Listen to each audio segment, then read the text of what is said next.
Welcome to studio Telugu. Kakinada నగరంలోని auto వాలాలకు జిల్లా SP బిందు Madhav class తీసుకున్నారు. తేడా చేస్తే తాట తీస్తామని హెచ్చరించారు. రాష్ట్ర వ్యాప్తంగా రోడ్డు భద్రతా మాసోత్సవాలు జరుగుతున్నాయి.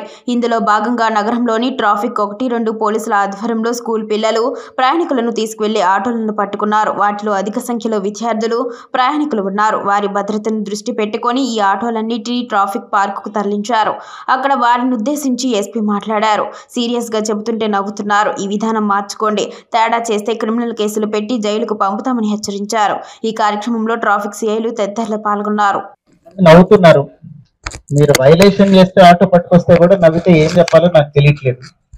ఇందులో ఇప్పుడు చెప్పడం ఓవర్లోడ్ 8, ఫ్రంట్ కూర్చోబెట్టుకుని 5, ఫ్రంట్ కేవలం డ్రైవర్ కూర్చోవాలి. మీరందరూ ఇక్కడ పబ్లిక్ ట్రాన్స్పోర్ట్ లేకపోతే సొసైటీకి కొంచెం కన్వీనియంట్ అయ్యేలాగా ఆటోలు వేస్తుంటే అందరికీ హెల్ప్ఫుల్ గా ఉండాలి.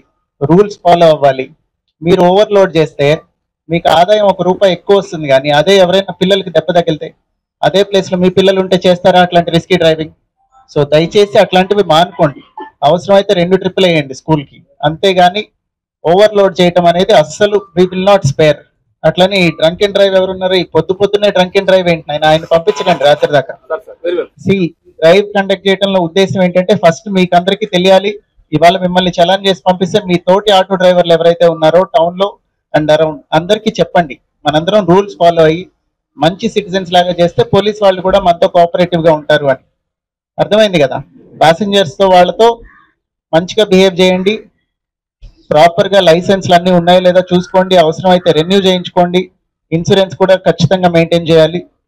ఓవర్లోడ్ అనేది అస్సలు స్పేర్ చెయ్యము. 1-2 ఇన్సిడెంట్స్ జరిగాయి, చాలా బ్యాడ్ ఇన్సిడెంట్స్ మన స్టేట్ లోనే. ఈ ఫ్యామిలీలోనే ఎవరైనా ఉండుంటే అట్లాంటి ఆటోలో పంపిస్తారో ఒకసారి ఆలోచించుకోండి. సో దయచేసి ఇప్పటి నుంచి అందరూ మంచిగా ఉంటారు అనుకుంటున్నాను. ఇంకొకసారి ఎప్పుడు ఇట్లా ఇంతమంది కనపడకూడదు. డ్రైవ్ కండక్ట్ చేస్తే ఏదో 1-2 వైలేషన్ ఉంటే ఇట్స్ ఓకే.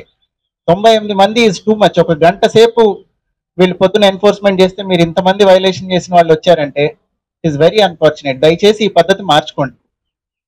నెక్స్ట్ టైం నుంచి ఇంత మంచిగా చెప్పాం, అన్నెసరీగా ఇబ్బంది పడతారు.